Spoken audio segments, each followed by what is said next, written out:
సింహరాశి వారు ఆదివారం అష్టమి తిథీంద్ర ఎలాంటి విధివిధానాలు పాటించాలో ఈ వీడియోలో సవివరంగా సంపూర్ణంగా తెలుసుకుందాం. సింహరాశిలో ఏ నక్షత్రాలు వస్తాయనగా మఖా నక్షత్రంలోని 4 పాదాలు, పుబ్బా నక్షత్రంలో 4 పాదాలు, ఉత్తరా నక్షత్రం 1 పాదం కలిపితే సింహరాశి.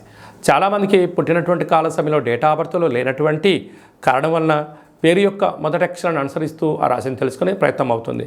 అవి ఏ అక్షరాలు అన్నట్లయితే మా, మీ, ము, మే, మో, టా, టీ, టు, టే అక్షరాల వారందరూ కూడా సింహరాశి జాతకులే. సింహరాశి యొక్క అధిపతి రవి. ఆదివారం రోజు అష్టమి రావడం, అదే కాకుండా వీరి యొక్క జాతక ప్రకారంగా 2వ స్థానంలో కేతు, 7వ స్థానంలో శని, 7వ స్థానంలో శుక్రుడు, 7వ స్థానంలో కుజుడు సంచారం చేయడం వలన కుజదోష ప్రభావం కారణము.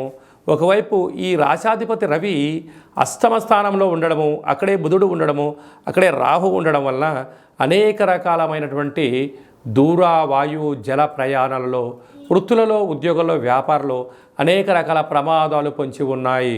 శత్రువులు పొంచి ఉన్నారు.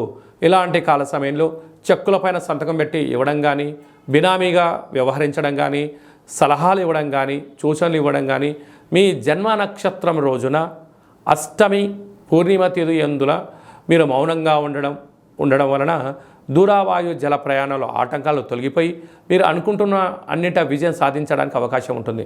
కనుక తెల్ల జిల్లేడు వృక్షం దగ్గర దీపము, రురు కాళభైరవ స్మారక స్మరణ, కాళభైరవ హోమాన్ని చేయించుకోవడం వలన సకల అష్ట కష్టాలు తొలగిపోయి అష్ట ఐశ్వర్యాలకు స్వాగతం పలకడానికి అనేక రకాల అవకాశాలు ఉంటాయి.